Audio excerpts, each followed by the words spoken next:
Santa Anita has a fun card on this Saturday, and it'll be running at the same time as the Pegasus World Cup. Plenty of time between races. You should be looking at Santa Anita. As of this recording, we don't yet have the races for the coast-to-coast bet. The coast-to-coast pick 5 will definitely be, I'll be providing analysis somewhere of the Santa Anita races that are in that bet if we don't cover them organically here. It may just work out that that we're covering them anyway, in which case we'll leave things as they lie. But we'll take a look at this pick 6, $2 pick 6 back at Santa Anita. Had a nice carryover last weekend. That was fun. It was funny, JK, sitting there and constructing tickets and thinking I had made this cheap ticket, and because of the $2, it did still end up being whatever, a $400 ticket. But what's good about that, for me, the $2 pick 6, it forces you to make some of the tough decisions. It can save you from yourself sometimes, preventing overspreading. But more important than that, it keeps the biggest players in the world, the computer groups, from basically being able to buy up the pool and bet efficiently and drain all the equity out of things. I contend fully that this $2 pick 6 is a player-friendly development, and I enjoy it. I don't know if you've gotten involved yet, as busy as you've been with New York and elsewhere. No, I mean, I love it. Yeah, I mean, if you have a situation where you hit a 12-to-1 shot in the 50-cent varieties of things, or the 20-cent varieties of things, those things don't pay like 12-to-1s in multi-race wagers because there's so many ways they can be covered. And even smaller ticket folks can use the all button that can take away some of that equity. When you have that $2 situation, I think that it rewards good handicapping and direct shots. Let's talk about race number 5, where we kick off the $2 pick 6 on Saturday at Santa Anita. 6 furlong allowance race. JK, I'm going to let you kick it off. Yeah, I just had 2 A's, the 4 and the 9. The 4, Noble Reflection, the 9, Book Smart. The 4, who I thought, found the lead in a down the hill race last time, going 5-2 at 5-2. Had pace figures coated red, so they can handle a little bit of pace there. And then the 9, Book Smart, towards the outside, who is another one who's got a bunch of pace and that outside draw. I actually randomly was sitting next to Mig the other day on the set. It's just a fun aside, and he was talking about running down the hill, and he'd won the Breeders' Cup Turf Sprint down the hill with Desert Code, I believe. But he said one of the things that he did is he used to actually take that first right-handed bend. He would take it aggressively, and like he said, he would make up 2 or 3 lengths right there because that outside draw. And so I've always thought about that, and I think a lot of guys in California that ride that well can take advantage of that outside draw, and so I want to make sure I use that horse as well. So I'll use the 4 and the 9 as A's, the 8 as a B. I like the same 2 horses as you. I put them in the other order. Booksmart surely needed the last off that long break. Hess going really well. Outside draw means should get a good trip in here, even if I'm hoping he doesn't get in just a tooth and nail duel with the 4 Noble Reflection, the figure horse, sharp and in form. I did have one goofy one to use, maybe a penny on top, more for underneath. King Apollo, I thought, was maybe a little interesting on the turnback. Turnbacks generally not as effective on turf as they are on dirt, but they can be when the pace situation is right. DeSormo got himself back among the winners this meet. And there's a world in which this could be falling apart late, and this horse gets the right inside-out trip. I'm assuming, doing this before morning lines, but assuming King Apollo going to be a very big price. One thing, JK, this is 6 furlong, I think I'm contradicting something you said, because we were talking about Richie, unless it was just a total tangent about Richie down the hill. This is a 6 on the main oval, right? Or did I get that wrong? Yes, no, you're right. It's 6 on the main oval. The story was because I segued poorly. The story was because I was excited about that horse who did run down the hill last time. Gotcha. All good, yes, good. Just wanted to make sure I wasn't handicapping the race for completely different configurations.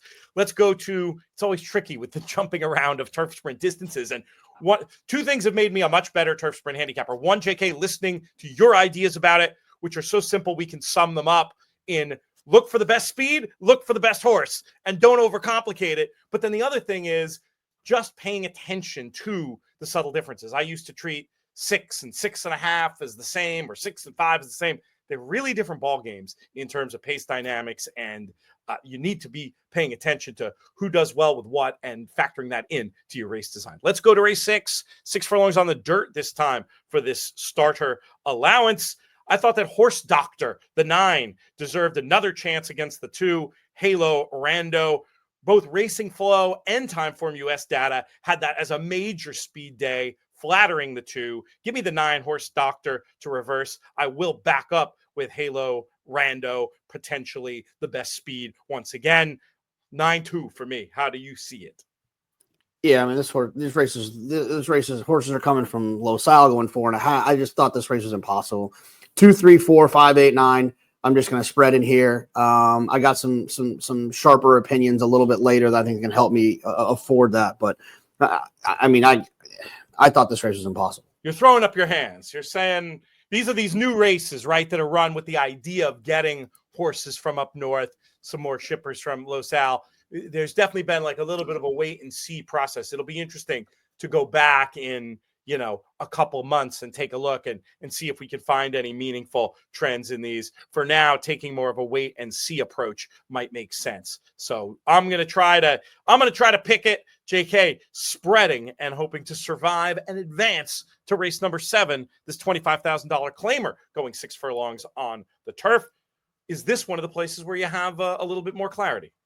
Yeah, I want to single Yogi Boy, who has some big races, but is now showing up first time as a gelding, hasn't run since September. So you'd like to think that there could be an improvement there, on the trainer change to Mike Pipey. I wanted to single the 9, but I also have to use the 4 as well. Comes in off a very long layoff. The disclaimer why I said it that way is because I will single the 9 Yogi, or excuse me. That's the 7 Yogi. 7 Yogi Boy, excuse me. The 7 Yogi Boy I will single if once the workout report comes out and what is this, Granetian 7.6 doesn't get me going in a workout sense. If there's some C pluses off that 420-day break, that horse will move back to a B. If the works are good, I'll keep that horse as an A, but otherwise I'll single the 7 Yogi Boy. I had no clarity in here. I did have both your 7 and your 4 as backups. I had trouble committing off those layoffs. I think you're right. I probably would upgrade to an A off of some good workout signal for either one of them. But I put 3 Tis a Good Thing on top. I like the fact that this horse is very versatile in terms of different turf sprint configurations, also versatile in terms of running style. Horse is in form, and I thought a good trip should be on offer. That's the one I went with on top. I had just a little bit more confidence than taking those layoff runners.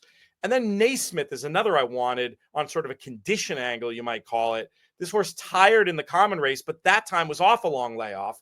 This horse it's logical to me that would improve second off the bench. And another one that this slight turn back in distance might help for a barn that's doing well. So I'm spready 3-5 on the A line, 7 and 4 on the B line with the option to move those up. JK 7 and 4 in here with the option of moving up the 7 if he gets the right vibes, positive and or negative, on the workout report from that one and the Forerunner. The featured race of the day at Santa Anita on Saturday is the Grade 2 San Pasqual. We're going 1 mile and an eighth on the dirt, and we have a field of 7. Who wins it? Yeah, I'm gonna single a horse in here, but I think that since I'm gonna save some time by singling the horse, we always have production meetings in the middle of the show. Let's do it. I'm gonna also have a family meeting in the middle of the show. What I'm trying to signal to my wife is that the irony of her giving me a hard time for sniffling twice this morning in bed and waking her up and her literally rearranging the house and doing the dishes while I'm in the middle of the podcast. It's not that she's doing it. It's the irony that she gave me a hard time about sniffling, but you know how it goes. Oh, you're going to be on video on YouTube. No. That's come what say happened. hi. Jimmy Nina, come say hi. No. He lost his phone in the middle of the night. Oh, he couldn't find his phone, and he was up searching. Look at all of a sudden he's reaching under me, and I'm like, "What is going on?" You think she stole the phone, JK? Yeah, I'm busy. I'm busy. I'm gonna single Imagination. I thought Imagination ran huge in the Malibu. He's obviously shown a bunch of talent. I don't ever really worry about Baffert horses stretching out. I did a video the other day. He won the Rebel with the Factor. Because his horses, the way that he trains them, He almost puts stamina into horses because they're so fit. And I don't worry about imagination on the stretch out. Like I said, he's done well going longer before. I feel like I bet him in the Preakness. So I think he's going to gallop in here. Express Train is interesting because last time I thought he was a complete toss off the layoff. So if you think they're a toss off the layoff, then you have to like him a little bit more second off the layoff. But he'll be a B type for me, Express Train. I'll single Imagination. We're similar here. I'm also lone A Imagination. That Malibu should set him up for a strong performance on the stretch out. Kimura has options tactically depending on what Tarantino does to his inside. But please, whatever happens, Kazushi, don't wrestle him back and resent it like what happened with Dettori in the Preakness, allowing Seize the Gray that easy lead and blowing me out of everything. Just don't, KK, just don't do that and we'll be fine. Seriously, I think Imagination is ready for a big performance in this spot. The one I wanted as a backup was Katona, the 4. I think there's a story to be told here. The blinkers experiment clearly did not work last time. They're coming off. And this horse, you just look, he's been over his head so many times. This is the right spot to really get a line on this horse's form. I don't want him knocking me out of things. So 5 on the A line, 4 on the B line for me, 5 on the A line, 3 on the B line for Jonathan as we go to this late double, which kicks off with a $20,000 maiden claiming race. And you sometimes hear in horse racing social media a phrase, shut up and bet. Well, I have a new one. This is hold your nose and bet. And the hold your nose and bet here is True Hood for Baffert once again. Kind of gross taking such an obvious give up like this off the layoff. But the horse can obviously win. And you pull the Baffert stats in this category. I pulled, I think it was second start maiden claimer. So basically trying to identify give ups. 4 for 9. You know, it doesn't have to win, but it's not like these are, he just does this when the horse has nothing. He does this because the horse fits at this level and is going to probably win. It's really, my picking this horse is an absolute indictment of the rest of this field. There's droppers, and we've talked about this before. You love a dropper, but you don't love a dropper that took no money against maiden specials and did no running. We got a few of those. The other one, the only other one I could make any kind of case for that I'll work on to some tickets is the 7, silver and black, and not just because I'm such a big Las Vegas Raiders fan, because I'm not. But barn's going well. This horse made a move into a fast pace last time. And this time, this horse has been a total money burner. But this time, with the 3 in here, the market will be made for this one. So I'll probably mostly 3, a little 7. What do you do with a problem like True Hood, JK? Yeah, I mean, it's an interesting condition, right? 4 to 5-year-olds, 4 and 5-year-olds claiming maiden 20, which is the bottom at Santa Anita. So I don't remember who told me this, and I wish I could give them credit because it is something that I've thought about very often, is that the interesting thing about the bottom of the claiming ranks is that not every horse is worth 20,000. There's a horse in there that's worth $5. Right. And I don't mean that to be disparaging to our 4-legged friends. I just mean it theoretically that there's a horse that's never going to win. And so, you know, I think that there's a lot of disparity in these types of spots. I don't trust True Hood, especially off a 607-day layoff. I have a note that in a $700,000 horse, I had a note that I want to see the works. I got to see the work. I got to see if this is like a C++, C++, or a B+, B, or whatever, where they just got this horse right to win right here, let someone else claim him and have a career with him. So I really do have to see that. I want to use the 5. 1, 2, 3, not the 5, the 6. What is this? Ignatowski, the proven loser, over 12. Yeah, I'll use Ignatowski. I'll use silver and black. And then the other one I wanted to use was Noble Gary, the 2. This is one of those situations where the turf figures are so much better than anything else has run on the dirt that I don't care that this is a turf horse. I think that even if they regress 10 points, they still could be good enough to win this race. So I want to use Noble Gary. Obviously, the workout report on True Hood is going to make the decision about this sequence. If this horse comes with nice works, solid works, B-, B-, B-, whatever, then he's a horse that you could probably trust to be able to beat this field. But if there's any doubt there, then I'm going to use all these other horses that I've mentioned. It just has to be a wait and see. Ignatowski, for me, maybe my second favorite pop culture name among horses to Carl Spackler. I'm going to take a wild guess you do not get the reference. No, but I hope Carl Spackler wins an award tonight. And when we record this on Thursday, so I hope he won I don't know when you're posting. I hope he wins tonight or won last night. Go, Carl.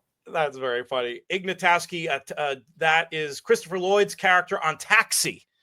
Great sitcom from days of yore. You do know Christopher Lloyd, though, from Back to the Future, surely.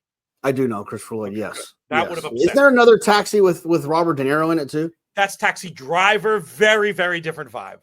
Okay, Andy likes to yell at me about, Andy Sterling likes to yell at me about not seeing movies that are older than I am. And that was one of them. Taxi Driver is a classic. I recommend when it comes back to Film Forum, let's go see it. It's not a date flick. Let's put it that way. It's dark, it's violent, it's Scorsese. It's brilliant. Haven't seen it in a while. I need a re-go to check that out. You, me, and Andy should go and do a revival day at Film Forum at some point. That would be very entertaining for a number of reasons.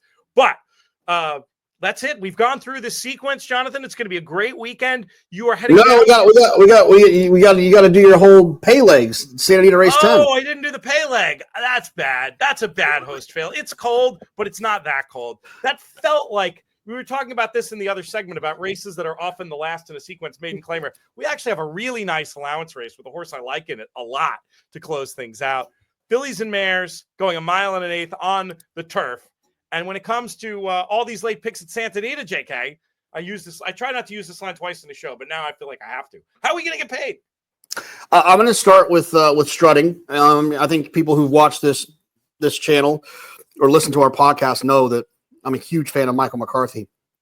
And Michael McCarthy had this horse run extremely well first time with him, and then tried to take on She Feels Pretty in a grade 1. And like for me, he's not the type that just takes those shots to say he was there dancing in that dance. I think this says a lot about her talent. I think the cutback and the class relief is going to help her quite a bit. I'll use her as a single A. I'm going to use Lady Claypool and Kentucky Gal as B horses. I'd like to know a little bit more about Kentucky Gal from a workout standpoint to know if she needs to move up to an A. Her last 4, 5, 6 works have been on the synthetic. So I think it should, the synthetic on the inner track there at Santa Anita. So I think we'll know a little bit more about how good she is making her first start in the U.S., but it's Phil D'Amato. You'd like to think that he's going to have one that can run a little bit, but I want to kind of put all of my eggs in the Michael McCarthy basket. And if I get alive to this point, one of the things I love about singling in the last is all those horses you were going to use, you can then use them if your equity is there. If your equity is not there, then you're going to wish you didn't have them anyways. Right. So because now your ticket's just more expensive. And so we'll see what happens if I can get to this point. It's a good point about wagering strategy. My move there is, let's say I'm single to strutting, who is my top pick, and I'm worried about it. Just play those ones I would have wanted over strutting in the exacta. And if strutting doesn't finish 1-2, well, I was just wrong. Move on with life. I do have one worry about strutting. Everything you said is right. It's my top pick, best late kick in the race. I see this pace is very even, and that makes me a little bit nervous. So it did make me want some backups. And I came up with the same two as you for better or worse, JK. I felt like Kentucky Gal, this is not very easy to interpret Irish form, but it's solid enough. And D'Amato has success with these types. Easy to keep that one on side.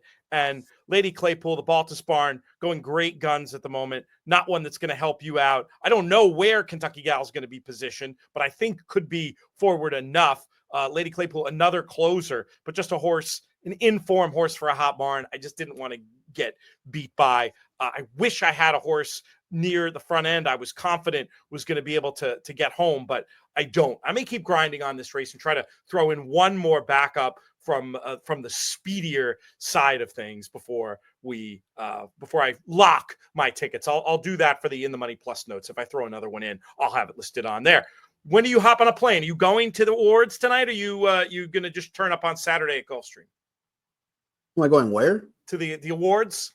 You mentioned an awards ceremony. I thought there was some tied in the bar at the back or something. No, there's an award ceremony. I'll be rooting for a couple of people, but nah, I don't think I'll be going to that one.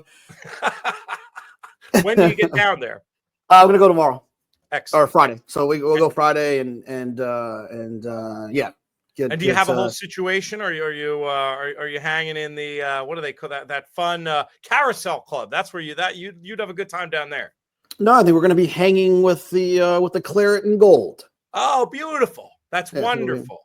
Wonderful. Our friends Guitar Racing. I'm going to guess you'll have a suite down there with them, and that'll be those suites are a great way to spend the day. I do love the Carousel Club. It's super fun day out as well. I'm on TV, so I'm not going. I'm absolutely health cleared to go. They want me in studio. I mean, I think it's more fun when I'm on track, but they're worried about tech and bandwidth and whatever. I do what my bosses over at Sky Sports Racing tell me. So I'll be here freezing my butt off in the bunker. So that you got to do what you got to do. And since this is the first racing production here, I do got to say this. Pete Rotundo Jr. sent me a photo of one of the greatest days in suite history at Gulfstream, and I'll set it up on the way out of here. So it's the day after the Pegasus, so it's an empty house, and there's a pick six carryover. A big mandatory payout. I'm going to guess mandatory payout. So we're all in the suite, but we're all a little banged up from the night before. So we're just like taking chances, napping on the couch, and we put together a ticket, and we hit the group ticket together. And he captured me FaceTiming someone after we hit it, and that's the famous picture.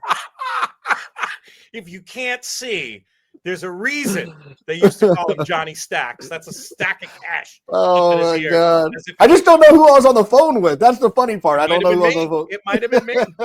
Obnoxious even by your standards, my friend. Oh, it's very fun. Have a great time out there, and we'll be talking soon. For JK, I'm Peter Thomas Fornatale. Thanks so much to our friends at First, our friends at 10 Strike Racing, where we love to root for the purple and black, our friends at Therapeutic Horses of Saratoga, who you can learn more about in themoneypodcast.com/horses. Most of all, though, thanks to all of you, the listeners and viewers, for making these shows so much fun to do. Subscribe to our YouTube channel and click that notification bell so you don't miss any of the episodes over there. I'm Peter Thomas Fornatale. May you win all your photos.